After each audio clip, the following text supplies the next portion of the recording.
Haleluya, puji muliakan nama Tuhan. Shalom, brother dan sister semuanya. Sekali lagi shalom.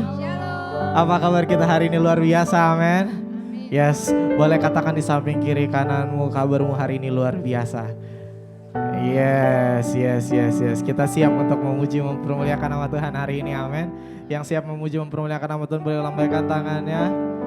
Yes, terima kasih.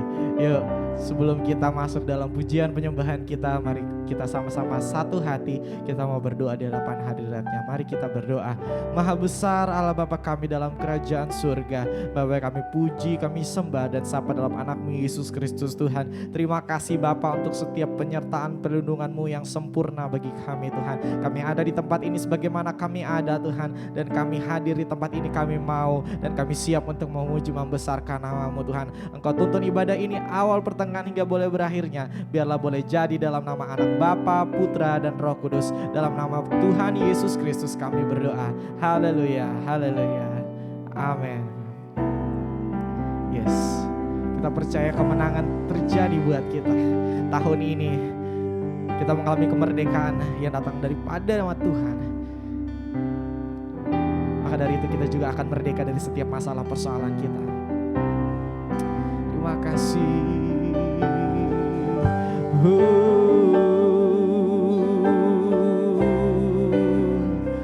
Mari sama-sama jemaat Tuhan, kita angkat pujian ini. Kita katakan, ku menyembah dalam kudus hadirat-Mu. Hampiri tata kasih karunia-Mu Bapa.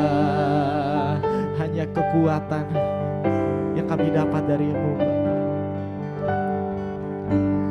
Kekuatanku hanya dalam hadirat-Mu, Yesusku. Hanya Kaulah segalanya.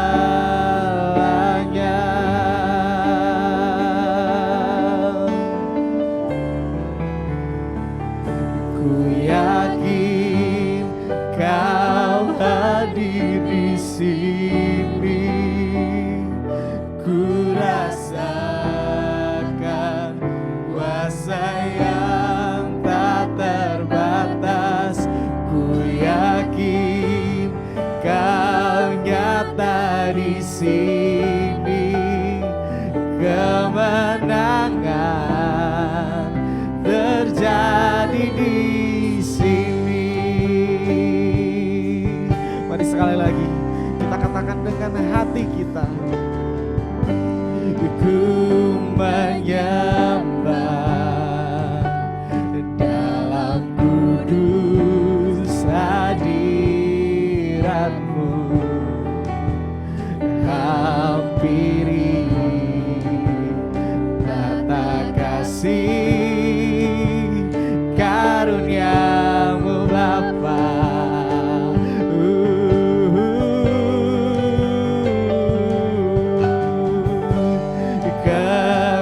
kekuatanku hanya dalam hadirat hanya Kau Yesus. Hanya Kaulah segala, Kau segalanya. Ku yakin Kau hadir di sini. Ku rasakan kuasa yang tak terbatas. Ku yakin Kau nyata di sini. Kemenangan terjadi di sini. Katakan ku yakin Kau hadir di sini. Kami rasakan Tuhan.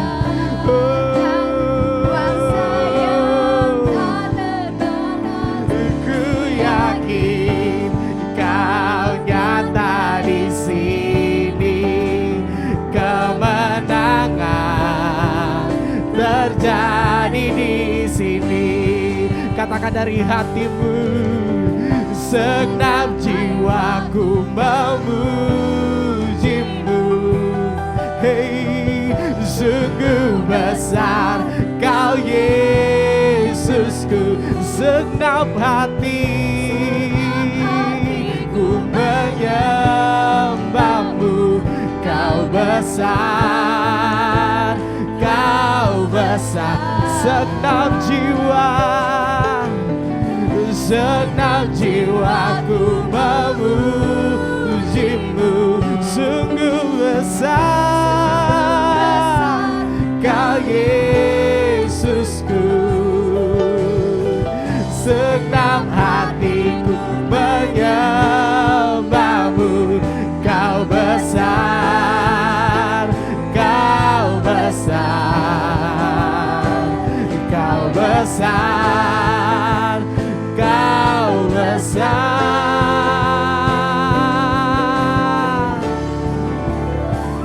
Ku yakin Kau hadir di sini. Ini kami Tuhan.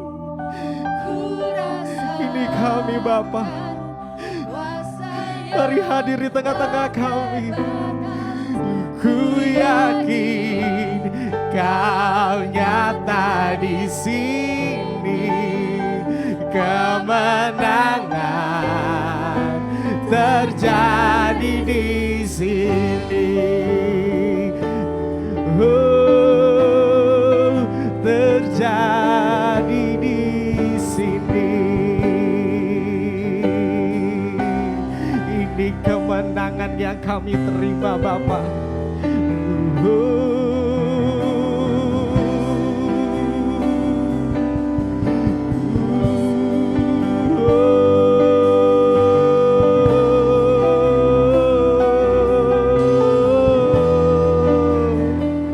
Terima kasih Tuhan. Katakan, ku tinggikan Engkau Raja yang duduk di atas tahta. Engkau mulia, ajaib dan heran. Ku kagum akan Engkau Tuhan. Ku tinggikan Engkau Raja yang duduk di atas tahta. Engkau mulia, ajaib dan heran. Ku kagum akan Engkau Tuhan. Oh, kami kagum akan Engkau. Kami menyembah kepada Allah yang kami sembah. Engkau Yesus,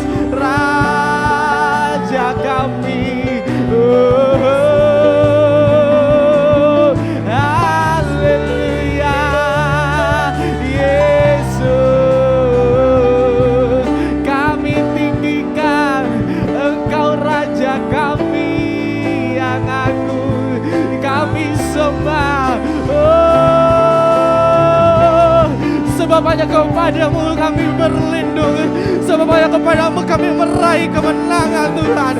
Tiada tempat lain untuk kami meraih kemenangan itu, hanya di dalam Engkau. Yesus,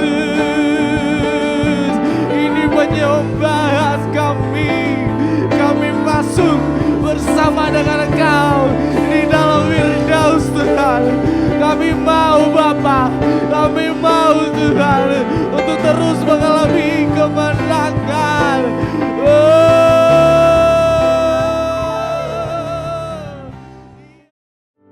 Kita menyatakan rasa kekaguman kita di hadapan hadirat. Bila ku buka mataku dan lihat wajah, ku terkagum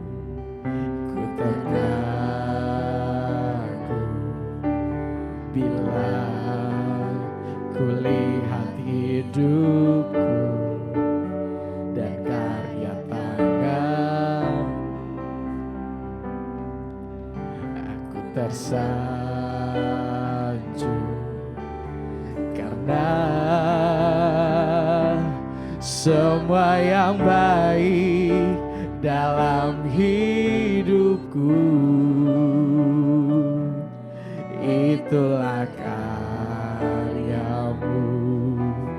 Kau beri kesempatan yang baru dan ku ingin mengenalmu Tuhan lebih dalam dari semua yang ku kenal.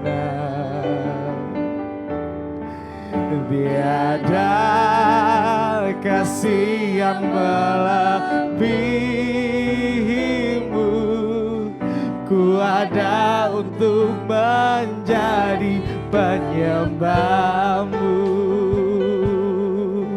Terima kasih Tuhan. Mari sama-sama kita katakan, bila ku buka mataku dan lihat wajah, kami terkagum. Bila ku lihat hidup dan karya tangan,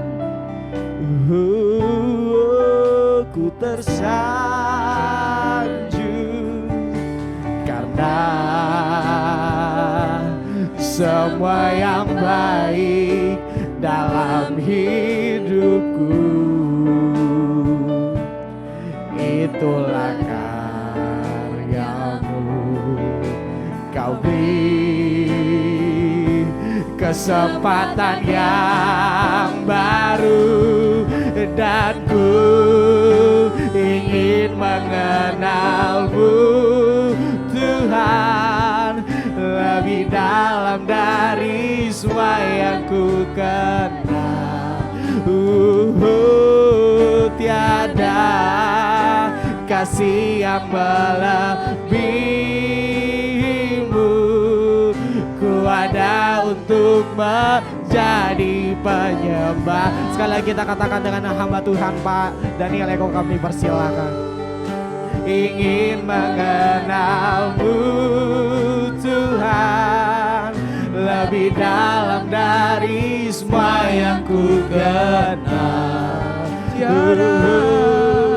Tiada kasih yang melebihimu, ku ada untuk menjadi penyembahmu.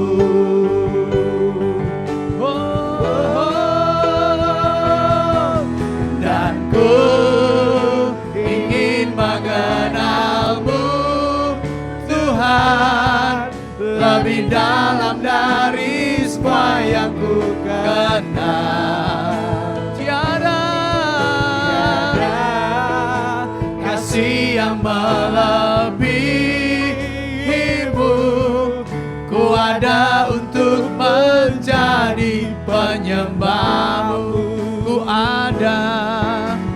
ada untuk menjadi penyembah-Mu. Ku ada untuk menjadi penyembah-Mu. Haleluya, haleluya, haleluya. Hidup kami untuk menyembah-Mu Tuhan. Hidup kami untuk meninggikan Engkau. Haleluya. Ini kerinduan hati kami Tuhan. Kami mau setiap hari mengenal-Mu, mengenal pribadi-Mu yang agung dan ajaib. Roh Kudus yang menuntun setiap langkah kami, sehingga kami semakin mengerti rencana-Mu, kehendak-Mu dalam hidup kami. Tuhan, kami sudah memuji Engkau siang ini. Urapi hamba-Mu yang akan menyampaikan firman-Mu pada siang ini. Tuhan, hamba gak bisa apa-apa tanpa Engkau. Dan biar apa yang hamba sampaikan siang ini berasal dari Tuhan, menguatkan, meneguhkan setiap kami. Terima kasih ya Roh Kudus, kami bersyukur kepadamu. Di dalam nama Tuhan Yesus kami berdoa. Yang percaya katakan amin. Puji Tuhan, silakan duduk kembali Bapak Ibu. Selamat siang Bapak Ibu, shalom. Ya, puji Tuhan, hari ini kita bersyukur. Kita masuk di bulan Agustus, kita memperingati kemerdekaan Indonesia. Haleluya, baik.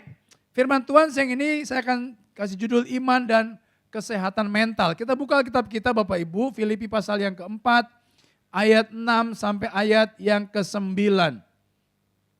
Kita bergantian baca ayat ini, saya akan baca ayat 6, nanti Bapak Ibu ayat 7, lalu ayat 8 kita akan baca bersama-sama. Filipi pasal 4 ayat 6, ya di depan sudah ada layar yang bisa kita baca. Ayat 6 saya akan baca demikian firman Tuhan. Janganlah hendaknya kamu khawatir tentang apapun juga, tetapi nyatakanlah dalam segala hal keinginanmu kepada Allah dalam doa dan permohonan dengan ucapan syukur. Ya.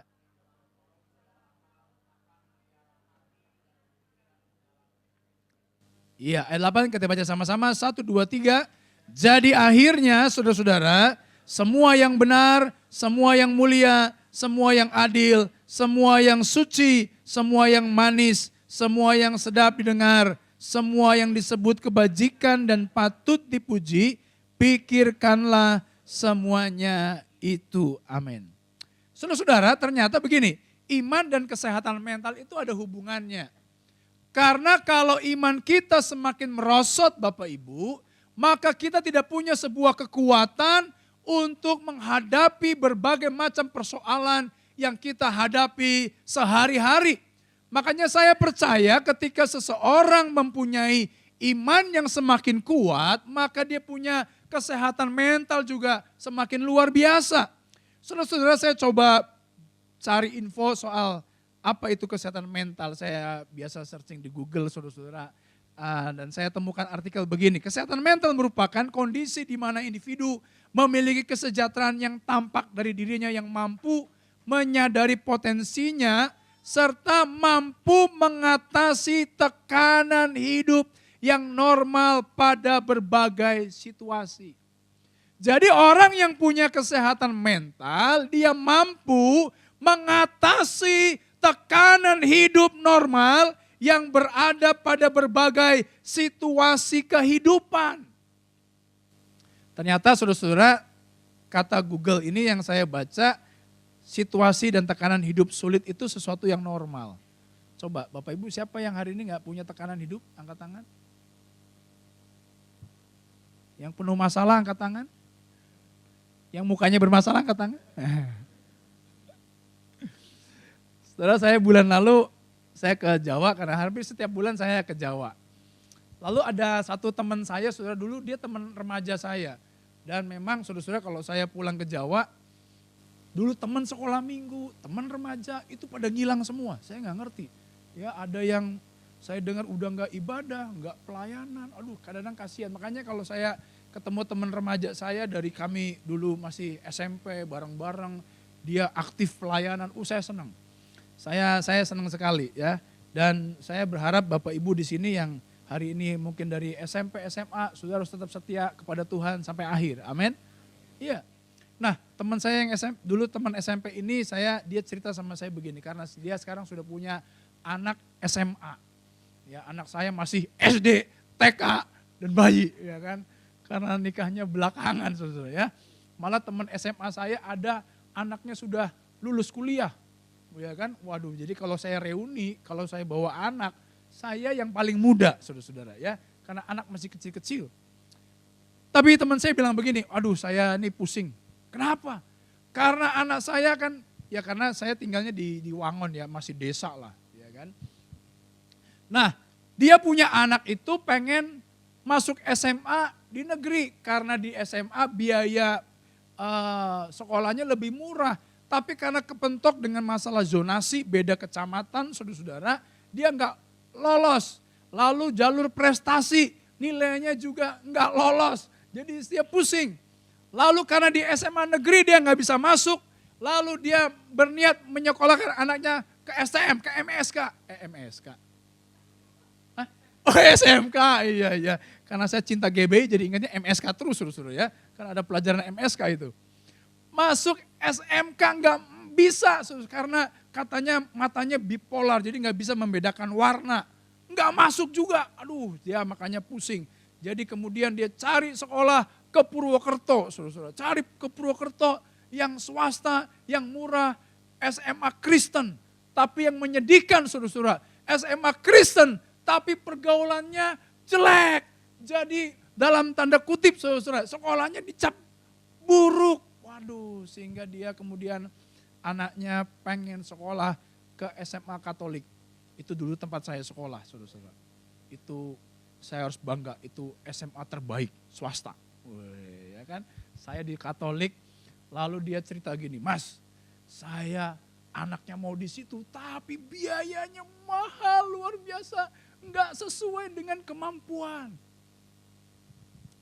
Dia khawatir, tapi anaknya mau, ya kan? Nggak ada pilihan yang lain, nggak ada. Ya karena di negeri udah nggak masuk, tetapi dia cerita dengan kondisi sekarang ya usaha sulit. Dia masih punya anak juga masih kecil, selain anak yang SMA ini, saudara. Dia punya banyak kebutuhan yang lain. Tapi saya bilang begini, kita masih punya Tuhan yang besar. Ya, dia ngalami kesulitan, saya juga ngalami kesulitan, walaupun saya nggak cerita, saudara. Karena sekarang anak saya yang kedua, si James, itu sudah TK. Dan ini anak sultan, saudara-saudara. Kenapa? Karena semua teman masuk kelas, dia jajan di kantin. Semua teman masuk kelas, dia main perosotan sendiri. Bayangin, bapaknya ikut sekolah 2 minggu, saudara-saudara. Duduk di kelas. Tapi kalau dia lagi main, saya ngilang, saudara. Saya pun sama pergumulannya, saudara. Yang satu udah SD, Christopher, ya kan? Ini gak hadir Christopher nih. Anak saya mana nih? Hilang. Aha. Oh di Bogor ya. Ya kan? Sudah masuk SD, yang satu TK, waduh kebutuhan banyak. Saya siang hari juga tidak tahu apa pergumulan Bapak Ibu. Saya juga sekarang sedang melayani saudara seorang jemaat baru. Dia dari Buddha, saudara. Dia mau terima Yesus. Tapi dia sakit kanker lever, saudara. Sudah stadium akhir, dokter sudah angkat tangan. Terakhir saya ke rumahnya bimbingan, saudara, itu sininya kayaknya sudah dibolongin untuk mengeluarkan cairan. Karena di paru-parunya sudah banyak cairan. Saya juga gak ngerti kenapa kanker lever bisa ada cairannya banyak di paru-paru. Gak ngerti juga, saya bukan dokter ya kan. Tapi saya merasakan kesedihan dari keluarganya. Dia mengalami sebuah pergumulan yang luar biasa. Walaupun secara ekonomi dia mampu, tetapi dia mengalami sakit penyakit yang luar biasa.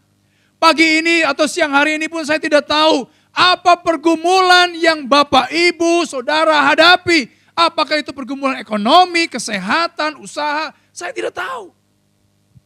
Baru kemarin saya kunjungan, saudara saya ke jemaat saya. Dia cerita tentang usahanya. Aduh Kak, sekarang ini usaha sangat sulit sekali. Kadang-kadang saya ini bisa bayar sales aja sudah syukur. Ya. Dulu saudara usaha bisnis kayaknya bagus, perkembangannya bagus. Dulu saya sehari bisa omset sekian juta. Sekarang ini omset nembus yang sesuai target dulu itu rasanya susah sekali. Ya, belum lagi kebutuhan banyak, wah belum lagi urusan utang, waduh pusing 7 keliling, pusing kepala Barbie. Ya kan? Makanya kalau seseorang tidak punya sebuah kesehatan mental yang baik, maka dia tidak mampu menghadapi semua tekanan hidup, dia bisa stres, dia bisa gila, dia bisa depresi, dan bisa mengalami keadaan yang lain-lain. Karena itu penting Bapak Ibu Saudara sekalian, kita punya iman yang kuat supaya kita punya sebuah kesehatan mental yang luar biasa. Amin. Coba katakan kanan kiri, kamu sehat? Oh iya, kalau nggak sehat nggak ada di mari ya. Ya kan? Nah, pagi ini kita belajar apa yang membuat kesehatan mental kita bisa terjaga dengan baik sehingga kita bisa menghadapi masalah, menghadapi tekanan hidup, dan mengalami kemenangan demi kemenangan dari Tuhan Yesus. Yang pertama saudara-saudara, kita harus membangun kehidupan doa kita dengan baik. Ayat yang ke-6 berkata, janganlah hendaknya kamu khawatir tentang apapun juga, tetapi nyatakanlah dalam segala hal keinginanmu kepada Allah dalam doa dan permohonan dengan ucapan syukur. Kunci pertama untuk kita bisa menjaga kesehatan mental kita Bapak Ibu, tidak ada pilihan lain selain kita berdoa, membangun hubungan yang baik dengan Tuhan. Tadi jemaat yang saya kunjungi ini saudara-saudara, ya Sabtu saya kunjungin, saya bersyukur banget ketika dia memang cerita kesulitannya, usahanya, tokonya, omsetnya yang tidak sehebat dulu. Tapi dia bilang begini kepada saya, Kak, tapi saya bersyukur yang buat saya kuat, itu saya bangun pagi-pagi, kira-kira jam 4:30, jam 5, saya bangun pagi-pagi, saya berdoa, saya cari wajah Tuhan, itu yang membuat pertolongan Tuhan nyata dalam hidup saya. Dia bilang kalau nggak ada doa, kalau nggak ada Tuhan, waduh saya sudah stres kali. Makanya saya amati nih, kata dia kan dulu nih. Kalau saya sudah jarang berdoa katanya, itu rasanya kok rezeki kayak seret banget. Tapi kalau dia rajin doa, waduh tuh pertolongan Tuhan itu ada aja. Kadang-kadang nggak habis pikir pertolongan Tuhan itu selalu ada. Benar kata firman Tuhan yang berkata rahmat Tuhan, kasih setia Tuhan selalu baru setiap pagi. Makanya penting Bapak Ibu kita menjadikan doa sebagai gaya hidup. Jangan berdoa hanya dijadikan sebagai ban serep. Kita butuh Tuhan baru berdoa, enggak butuh Tuhan kita tidak berdoa. Amin? Kok amin? Nah, doa itu seperti sebuah membangun hubungan antara kita dengan Tuhan. Ya. Doa itu seperti kita saudara-saudara mendownload apa yang ada di surga, kita ambil buat diri kita di sini. Nah, doa artinya saudara-saudara kita terhubung dengan kuasa supranatural. Sehingga apa yang ada di surga kita download ke bumi. Makanya saudara kalau kita tidak berdoa, tidak ada kuasa yang Tuhan salurkan dalam hidup kita. Enggak ada. Tapi ketika kita berdoa, saudara-saudara, maka kekuatan supranatural yang Allah miliki diberikan kepada kita. Sehingga kita yang biasa ini menjadi orang-orang yang luar biasa. Amin. Satu kali, ya saya baca cerita lucu, saudara-saudara. Ya, pentingnya melibatkan Tuhan. Ya, ayat ini sebenarnya terdapat dalam Mazmur 108. Ayatnya berkata, dengan Allah kita akan melakukan perkara-perkara besar yang gagah perkasa. Jadi suatu kali si tikus, ada seekor tikus, bilang sama temannya, bro, ini bahasa saya ya, bro, lu lihat jembatan yang sono no? Iya, gue tahu. Nanti lu lihat ya, begitu gue lewat jembatan itu, tuh jembatan bisa gue bikin goyang. Kemudian temannya, Allah lu ngomong besar lu, badan lu kecil begitu, bagaimana mungkin bisa membuat jembatan yang besar itu goyang? Oh gampang, gue punya cara katanya kan. Apa caranya? Dilihat temennya. Temennya namanya si Gajah. Gajah, ayo kita berdua sama-sama. Kita melakukan perkara besar. Kita goyang jembatan itu. Saudara-saudara. Akhirnya kemudian si Gajah ikut. Lalu si tikus naik ke atas si Gajah. Dan ketika Gajah sudah mulai menginjakkan kakinya di jembatan. Apa yang terjadi saudara-saudara? Apa yang terjadi? Jembatannya goyang-goyang karena berat si Gajah luar biasa. Dan akhirnya si tikus berkata sama temannya, tuh buktikan, buktinya saya bisa membuat jembatan itu goyang. Nah saudara, sebenarnya yang bikin goyang itu tikusnya atau gajahnya? Halo? Yang bikin jembatan goyang tikusnya atau gajahnya? Gajahnya atau tikusnya? Gajahnya. Tapi si tikus dengan bangga berkata begini, Gajah, berdua kita melakukan perbuatan gagah perkasa, kita bikin jembatan goyang. Mazmur 108 berkata begini, Daud berkata begini, dengan Allah, berarti kita dengan Allah melakukan perbuatan gagah perkasa. Sebenarnya saya mau nanya begini, yang bikin perbuatan gagah perkasa itu Allah atau kita? Siapa? Allah sebenarnya.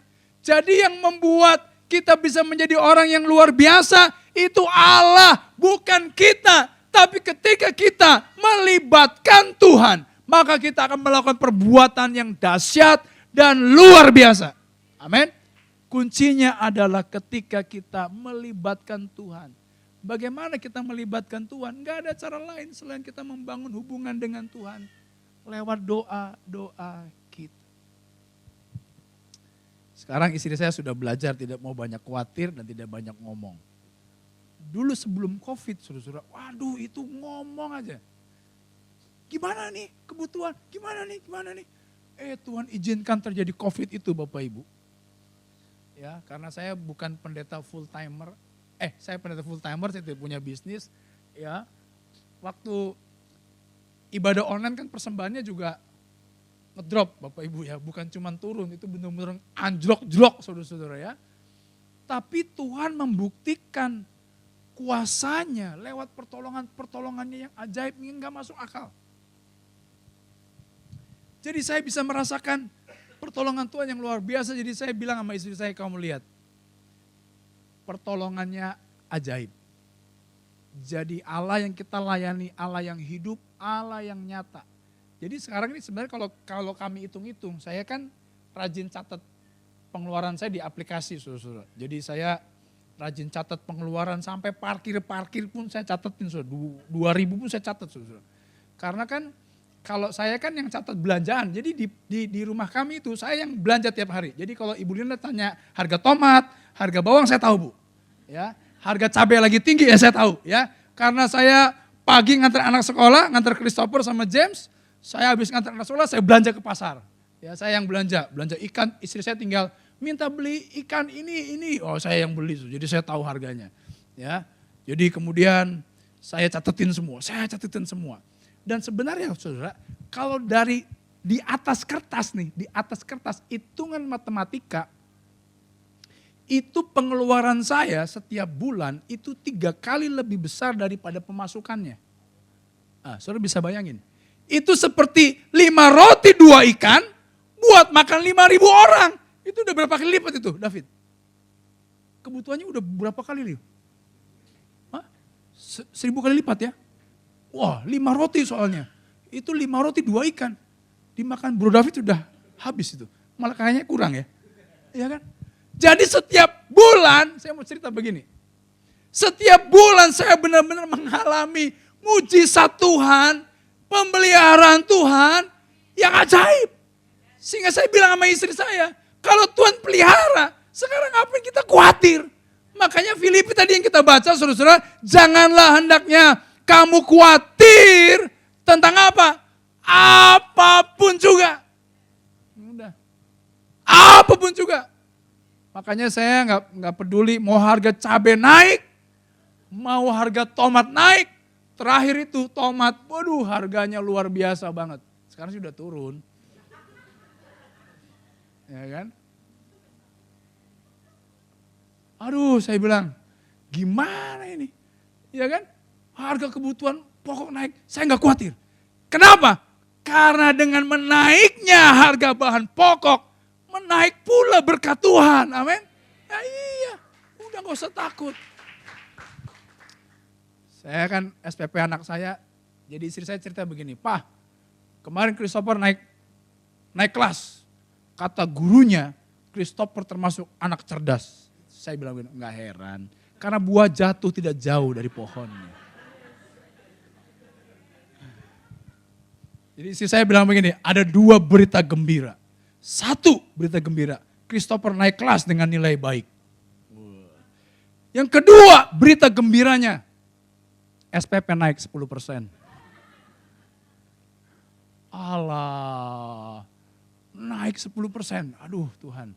Kemudian gimana? Apa menghadap sama Romo? Karena kan anak saya sekolah di sekolah Katolik.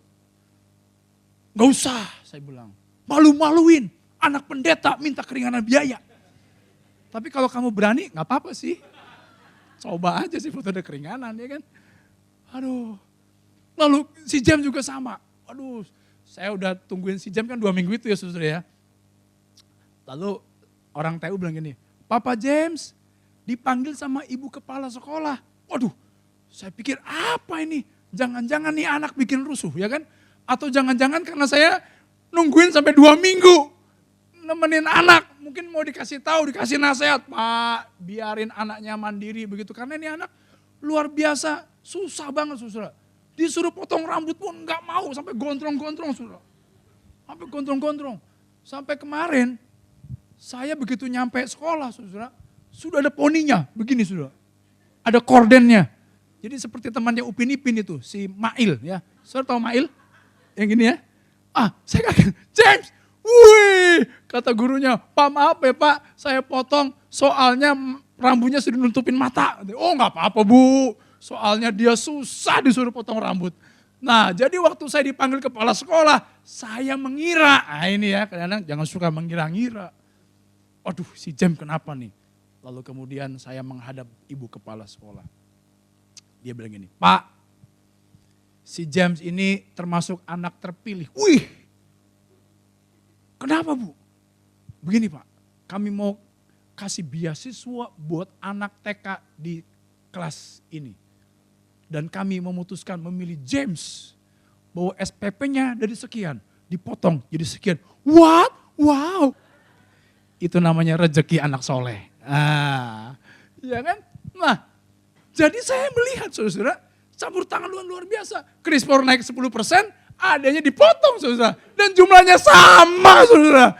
Kenaikannya sama kan, ajib kan Tuhan? Iya. Waduh, jadi dari situ saya belajar. Ya, bahwa hidup ini gak usah perlu dikhawatirkan.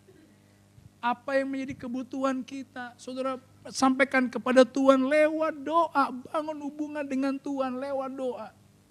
Saudara rasakan bahwa ketika kita berdoa, ada kuasa Tuhan yang tersalur dalam hidup kita. Memampukan kita menghadapi tekanan hidup, permasalahan hidup, seberat apapun kita bisa hadapi. Karena kita melibatkan siapa? Tuhan. Tuhan harus kita libatkan. Ajak dia. Terlibat dalam seluruh proses hidup kita. Libatkan dia. Bangun hubungan lewat doa dengan sungguh-sungguh. Yang kedua, saudara-saudara, ayat yang ke-7 berkata begini. Damai sejahtera Allah yang melampaui segala akal akan memelihara hati dan pikiranmu dalam Kristus Yesus. Yang kedua, saudara-saudara, bagaimana caranya kita menjaga kesehatan mental kita dengan baik? Yang pertama kita membangun kehidupan doa. Yang kedua kita memiliki damai sejahtera. Damai sejahtera ini saudara bukan ketika kita dalam kondisi yang baik. Sekalipun kita dalam pergumulan, tantangan hidup, kita bisa memiliki damai sejahtera yang melampaui segala akal, memelihara hati dan pikiran kita. Bagaimana kita bisa memiliki damai sejahtera? Ketika kita memegang janjinya, firman-Nya, ya dan amin itu kita bisa pegang. Saudara, kalau kita mendasarkan damai di hati kita berdasarkan dengan apa yang kita punya. Contoh, kita berkata, oh saya merasa damai kalau saya uangnya banyak. Oh saya merasa damai kalau seandainya pekerjaan saya lancar-lancar saja. Saya mau nanya, jumlah uang yang ada di dompet kita apakah berubah-ubah, berfluktuasi ataukah tetap? Hah? Pasti berubah. Pekerjaan yang kita punya berubah? Berubah. Pendapatan berubah? Berubah. Kalau kita mendasari atau meletakkan damai sejahtera kita kepada sesuatu yang bisa berubah, maka damai kita pun kadang-kadang naik, kadang-kadang turun, naik, turun, naik, turun, naik, turun. Kayak naik roller coaster, naik, turun, naik, turun, naik, turun. Ya. Tapi ada satu yang tidak berubah selain pribadi Tuhan, yaitu firman-Nya tidak pernah berubah. Yesus berkata, langit dan bumi akan lenyap, langit dan bumi akan berlalu, langit yang kita lihat hari ini dan bumi yang kita injak hari ini, itu nanti akan lenyap, akan diganti dengan langit baru dan bumi baru. Tapi Alkitab berkata, firman-Ku tidak akan berlalu. Perkataanku tidak akan berlalu. Kalau hari ini kita menjadikan firman sebagai pedoman hidup kita. Kita menjadikan sebagai peta hidup kita. Kita jadikan sebagai landasan hidup kita. Maka damai sejahtera kita itu akan terus ada sampai seterusnya. Kita akan punya sebuah ketenangan hidup. Saudara percaya bahwa tantangan itu ke depan akan semakin berat dan semakin susah. Saya kemarin rapat perwil pengurus di Cikande, tapi saya titip motor saya di jemaat saya karena ada jemaat saya di dekat terminal Bayangan ya, dia usahanya tambal ban, tapi tambal bannya diberkati Tuhan, lebih diberkati daripada saya dalam tanda kutip dari materi, saudara. Karena gara-gara tambal ban dan buka warung, dia bisa beli Pajero cash loh, saudara. Wih, keren gak? Iya, mobil pendetanya masih Opel Blazer tahun 97. Wah, jadi Bang, Pak Pendeta, kapan-kapan kita ke Medan, kita naik Pajero.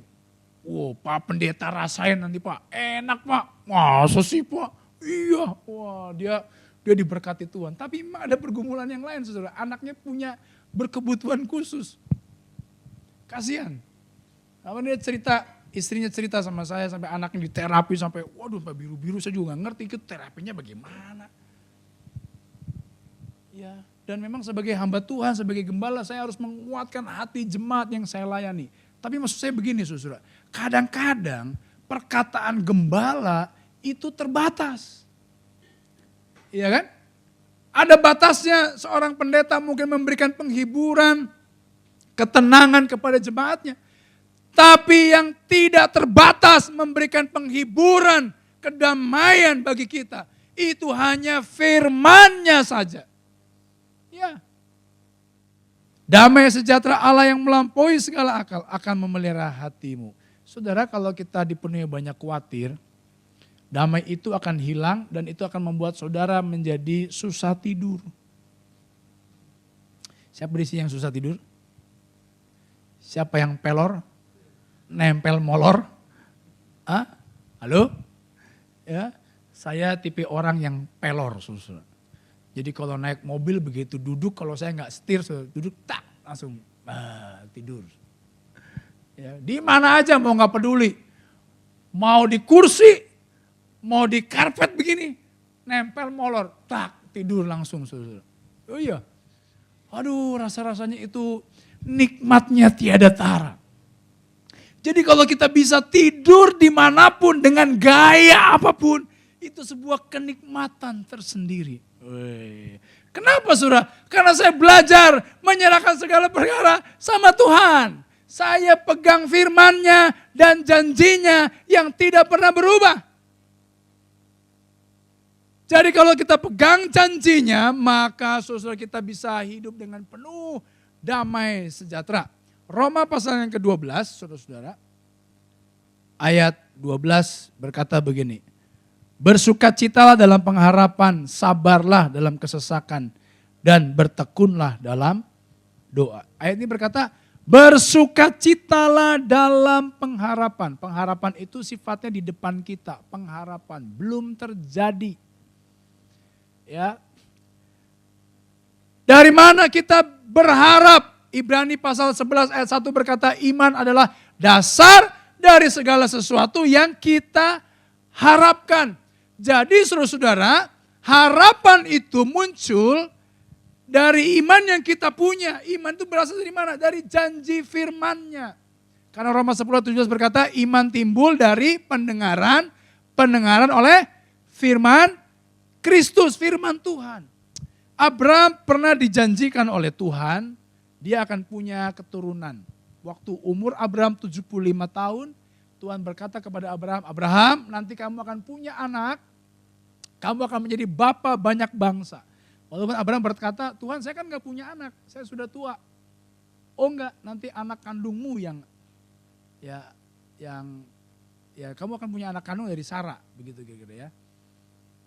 Dan Abraham di Roma pasal 4, nanti Bapak Ibu baca, di sana Abraham percaya dengan janjinya. Atau kita baca aja ya, Roma pasal yang keempat, mari kita buka.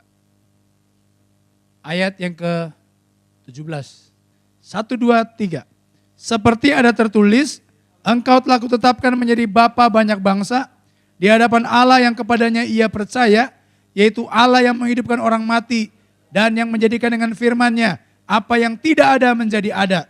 Sebab sekalipun tidak ada dasar untuk berharap, namun Abraham berharap juga dan percaya bahwa ia akan menjadi bapa banyak bangsa, menurut yang telah difirmankan.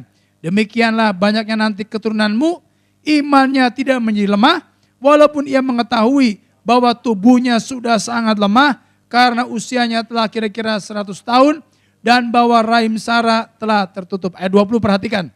Tetapi terhadap janji Allah, ia tidak bimbang karena ketidakpercayaan.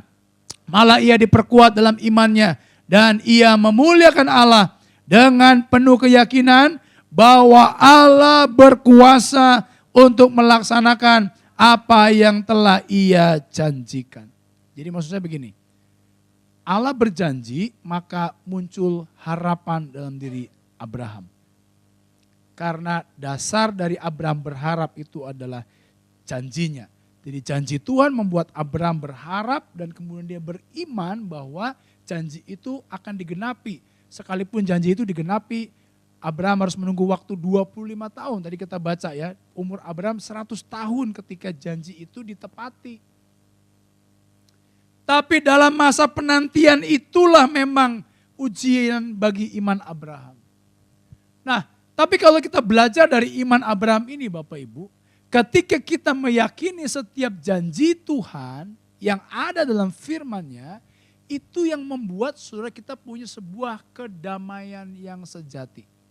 Sekalipun kita berada di tengah pergumulan, situasi yang sulit, masalah yang belum kelar-kelar, belum selesai-selesai.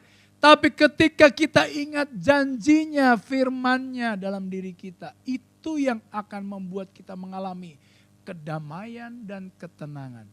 Bahkan dalam Roma 12 tadi, bersukacita dalam pengharapan. Setiap hari kita jalani dengan penuh sukacita. Oh, terima kasih Tuhan. Jadi saudara nyanyi bukan cuma di gereja ini, tapi saudara nyanyi di rumah juga. Lagu tadi siapa? Siapa bro? Lagu tadi yang lagu yang praise pertama tadi? Hah? Iya, nyanyi kau terbesar dan mulia. Jadi saudara konser bukan cuma di sini. Di rumah konser saudara. Amin. Ya, ya. Wah kalau perlu nyanyi-nyanyi, nari-nari, joget-joget. Ya, tapi kalau berani jalan juga gak apa-apa lah. Joget-joget. Karena itu nari itu ekspresi kegirangan kita dalam Tuhan. Itu juga bisa jadi bahasa iman. Kita percaya pada firman dan janjinya dipenuhi dalam diri kita. Jadi saudara ingat janjinya. Ingat janjinya. 1 Petrus pasal 5 ayat 7 berkata, serahkanlah segala kekhawatiranmu kepadanya sebab ia yang memelihara kamu. Waduh, kalau kita tahu ada Tuhan Bapa yang dahsyat pelihara hidup kita, udah kita tenang, kita damai. Yang ketiga terakhir, karena saya sudah mau selesai ya.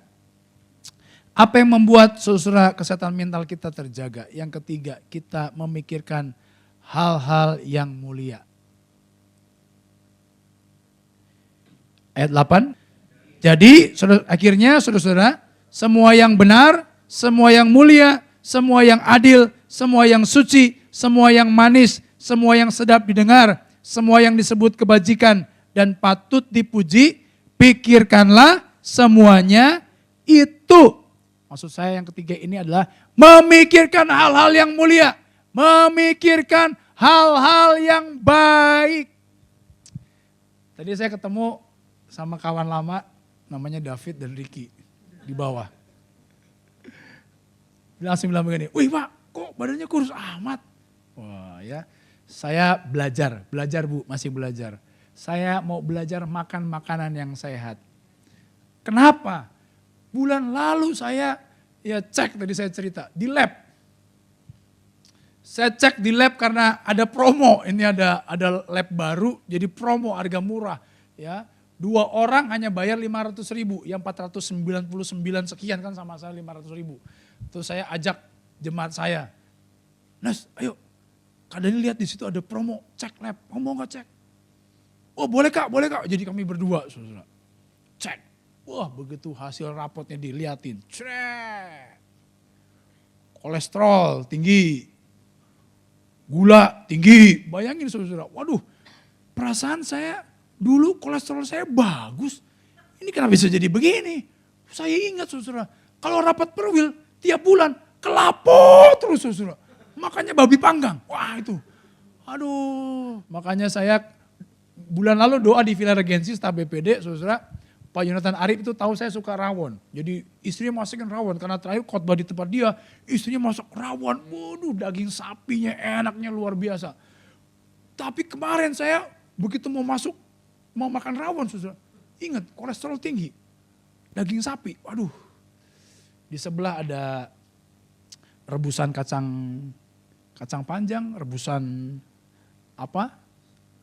sayur-sayur yang lain lah ya. Ada timun, aduh saya kayaknya milih lebih makan sayuran aja deh. Ya kan, kolesterolnya karena tinggi, ya bye-bye tuh daging sapi. Wah saya belajar makan makanan sehat. Jadi saya sekarang makannya singkong dan ubi ungu. Sekarang istri saya tahu, jadi dia setiap hari rebusin sayur-sayuran buat saya, saudara-saudara. Makannya sayur-sayur. Ikan yang biasa digoreng, saudara-saudara. Sekarang dikukus dan direbus. Jadi puji Tuhan kalau harga minyak naik, tidak mempengaruhi kami. Karena sekarang istri saya menggoreng ikan dengan menggunakan air. Nah, ya. Tidak lagi pakai minyak lagi gorengnya. Gorengnya pakai air, saudara-saudara ya. Dikukus maksudnya ya kan. Jadi saya belajar makan yang sehat-sehat.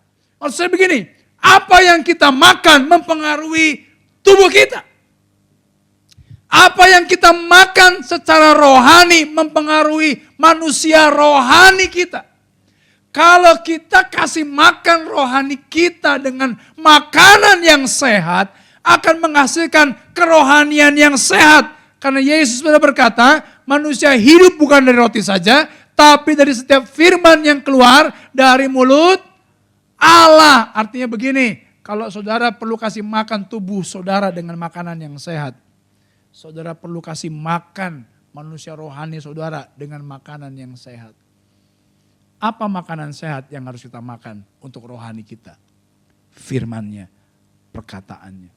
Karena ketika kita makan makanan rohani yang sehat, maka itu otomatis bisa membuat kita memikirkan hal-hal yang baik, hal-hal yang mulia, hal-hal yang sedap didengar.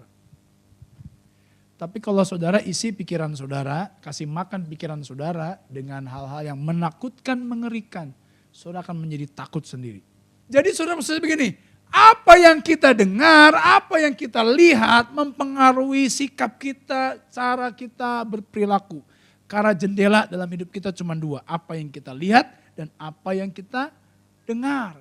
Kalau kita isi apa yang kita lihat dan kita dengar itu dengan sesuatu yang menakutkan, mengerikan, kita takut dengan kondisi dunia yang kacau balau, kita takut dengan kondisi ekonomi yang sulit, maka kita akan kehilangan sukacita dan damai sejahtera. Kita nggak bisa memikirkan yang baik, yang sedap didengar. Tapi kalau kita dengar firman, kita gunakan mata kita untuk melihat, ya mungkin khotbah-khotbah di YouTube dan sebagainya yang menguatkan iman kita. Kita kasih makan manusia rohani kita dengan makanan-makanan yang bergizi. Maka manusia rohani kita akan makin kuat. Kita mampu memikirkan hal-hal yang mulia, hal-hal yang baik, hal-hal yang indah, yang sedap didengar. Kita bisa menapaki hari-hari kita penuh dengan optimisme dan semangat yang luar biasa. Kenapa? Karena yang kita lihat bukan hal yang masalah-masalah yang ada di sini. Pengharapan kita sama Tuhan, kita percaya ada mujizat dan pertolongannya yang ajaib. Saya bilang sama teman saya yang tadi teman remaja saya ngomong gini. Saya bilang, kamu punya Tuhan yang hebat dan dahsyat. Jadi berpikirnya, kalau dulu Tuhan tolong, hari ini Tuhan pasti tolong. Besok pun Tuhan pasti tolong. Yang penting sekarang Tuhan mencukupi kebutuhan kita, bukan keinginan kita. Ya, amin? Iya, saya bilang sama istri saya, kita ini kan pendeta nggak adalah uang-uang pensiun, tunjangan apa nggak ada. Tapi kalau kita bergantung sama Tuhan, kekuatan surga itu sanggup memelihara hidup kita. Jadi pikirkan yang baik. Ya, jangan suka overthinking karena itu mengganggu kesehatan mental. Karena kan kita suka muter otak kita kayak film itu. Wah nanti ini begini, oh ini begini, oh ini enggak. Saya tadi cerita sama saudara buat kesaksian saja. Ya, bahwa kalau dihitung di atas kertas itu, kebutuhan saya dengan apa yang saya miliki seperti 5 roti dan 2 ikan, memberi makan 5.000 orang. Itu enggak cukup, saudara. Tapi saya melihat Allah yang saya sembah hari ini adalah Allah yang hidup. Dia pelihara dari hari ke hari. Jadi saudara jangan takut, jangan khawatir, jangan dikuasai oleh ketakutan. Karena itu akan membuat saudara jadi depresi dan menjadikan mental kita enggak sehat. Tapi kalau kita yakin dan percaya, pikirkan yang mulia. Saudara lihat karya Tuhan yang ajaib terjadi dalam hidup kita. Amin buat firman Tuhan. Saudara, pagi ini atau siang ini saya nggak tahu pergumulan Bapak Ibu. Tapi jangan biarkan masalah membuat saudara menjadi tertekan dan depresi, bahkan putus asa. Karena kita punya Tuhan yang hebat. Mari kita mau perkuat iman kita. Sehingga iman yang kita punya membuat mental kita menjadi sehat. Saudara, lanjutkan gaya hidup doa saudara sungguh-sungguh setiap hari. Pegang janjinya karena janjinya membuat kita punya damai sejahtera. Kasih makan rohani saudara dengan firman terus setiap hari. Kasih makan manusia rohani saudara dengan makanan-makanan yang sehat. Ajaran-ajaran yang sehat. Firman yang tiap hari kita baca, kita renungkan. Kita memperkuat manusia rohani kita. Sehingga kita mampu menghadapi setiap berbagai persoalan kehidupan bersama dengan Tuhan. Kita bisa mengalami damai sejahtera. Sekalipun berada di tengah kondisi-kondisi yang sulit. Kondisi-kondisi yang sukar. Yang luar biasa. Saya ajak saudara hari ini untuk menyertakan Tuhan.